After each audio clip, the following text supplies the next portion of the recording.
Welcome everyone.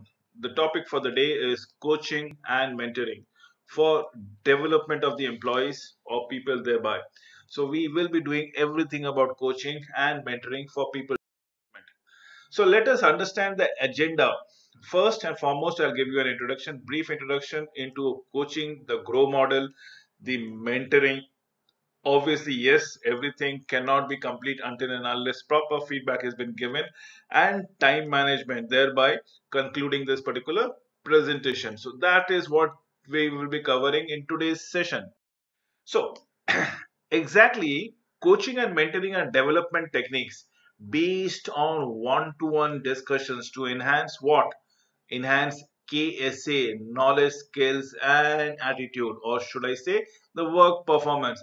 It is possible to draw a distinction between coaching and mentoring, although practices of these two terms are often used interchangeably, though there are many similarities, but essentially there are fine differences between coaching and mentoring. Mind it, both are development techniques based on one to one interaction. Remember, to enhance what? To enhance your performance in the job. That is what we are looking at.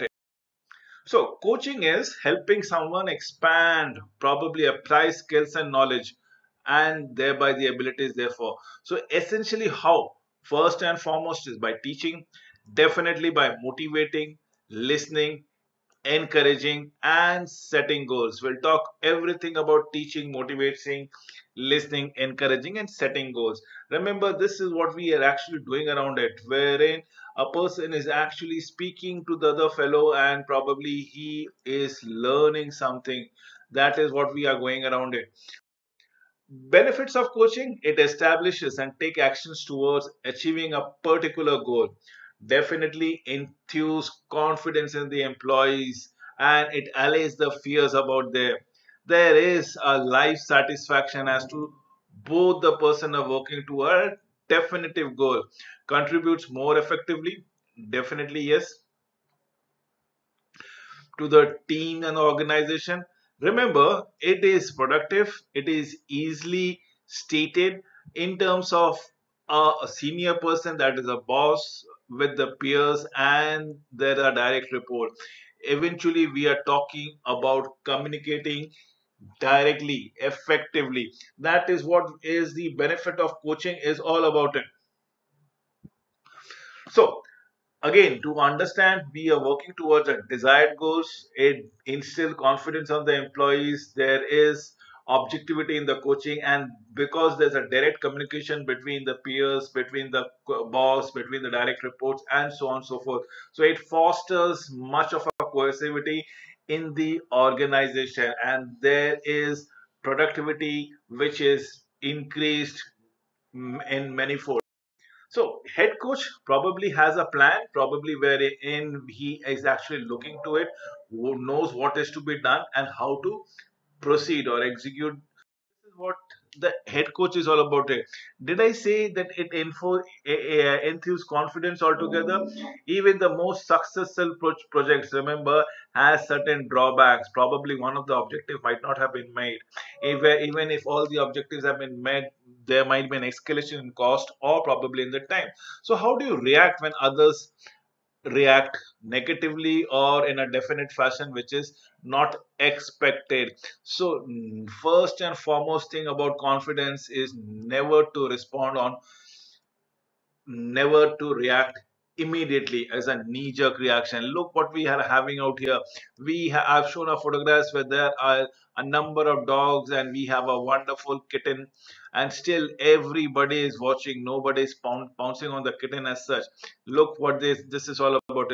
It is not to react on a knee grow model one, which is goal, reality, will, and options. If there are any issues, I am sure most of you have understood what are the reality, what are the goals, what how many options that you can come across with it, and how do you actually execute so that the problem together. Mentoring program. The mentoring is a unique interpersonal relationship. Remember, between two individuals, a mentor and a protege.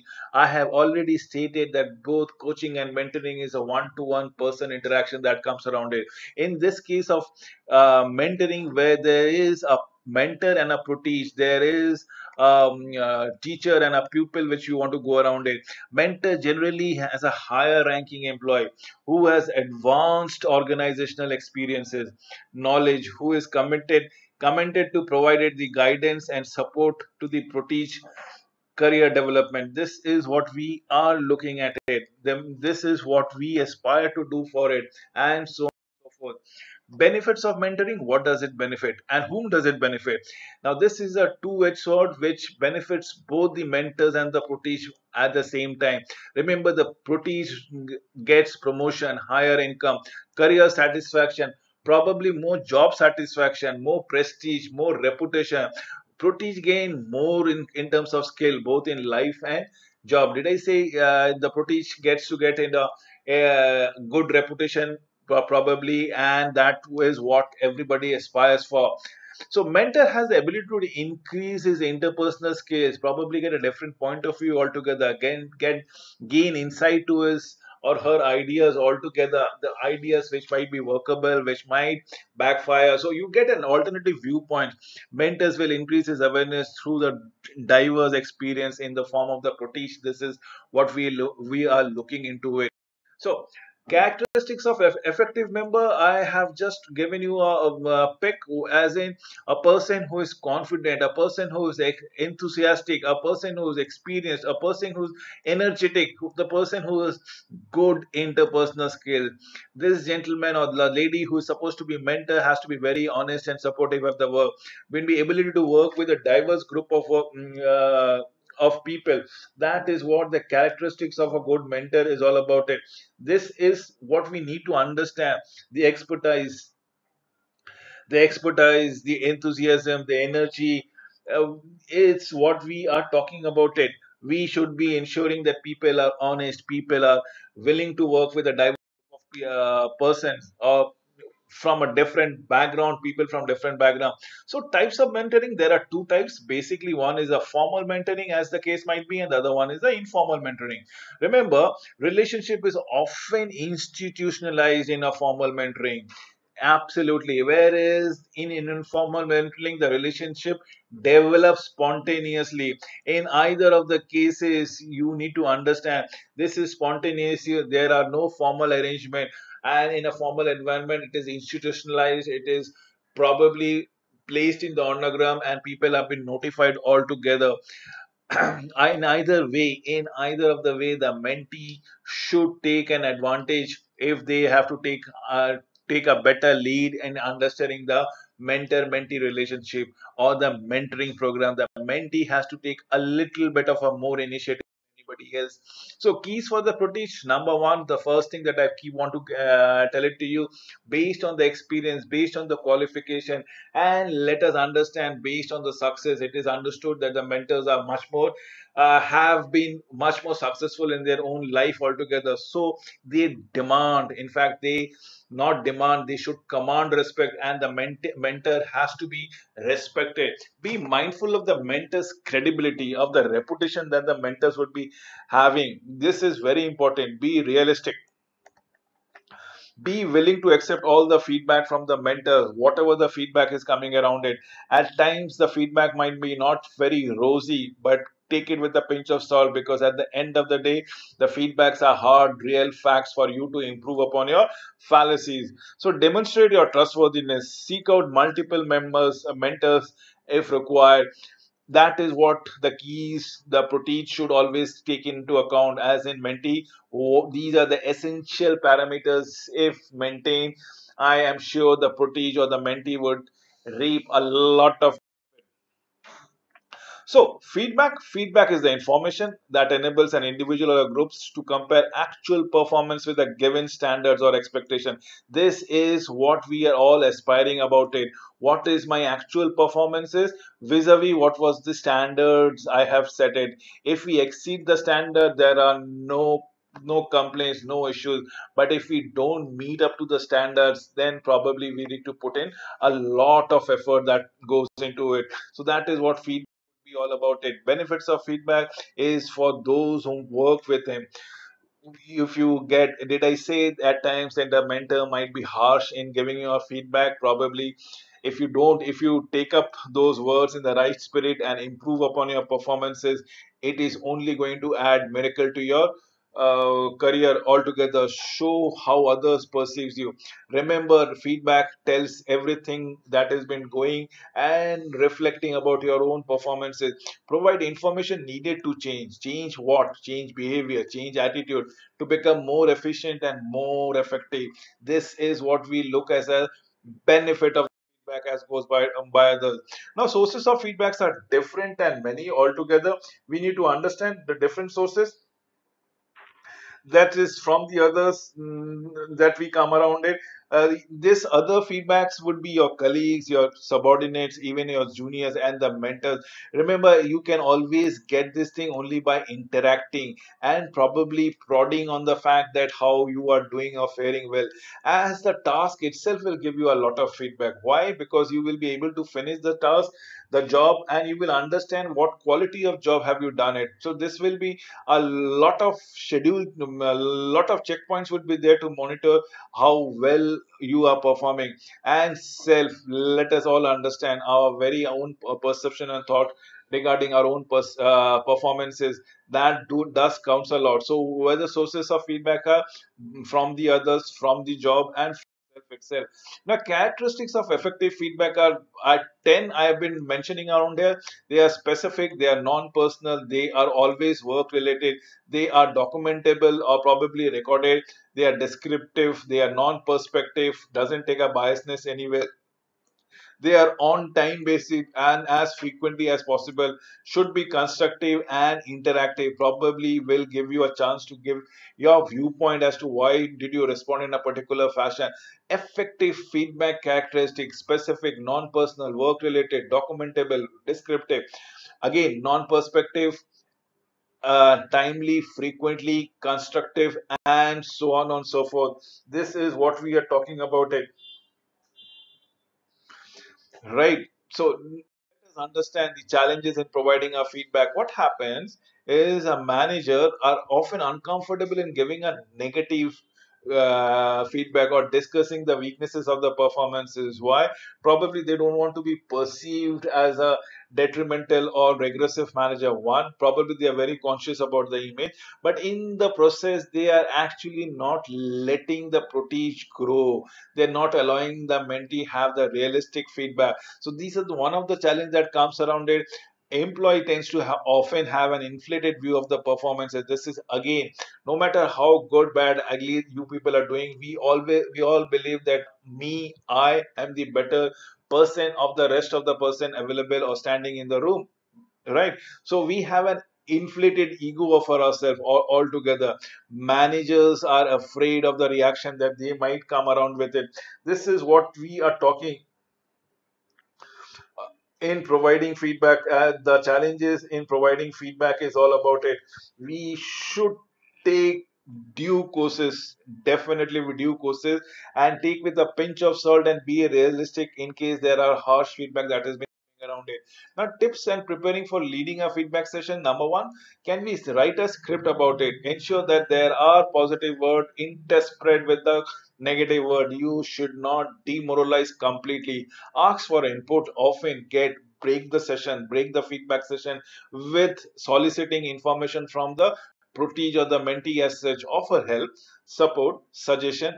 Obviously, yes, to err is human, as they say. Clarifying expectation and specifying the next step there. So we talk about the next session would be all about the time management. This is boss imposed time, system imposed time, and self imposed time. Now let us understand what is boss imposed time. There is something called a deadline. Most of the common deadline that the boss gives us, that it should be done within the end of the week as they go about it, EOD.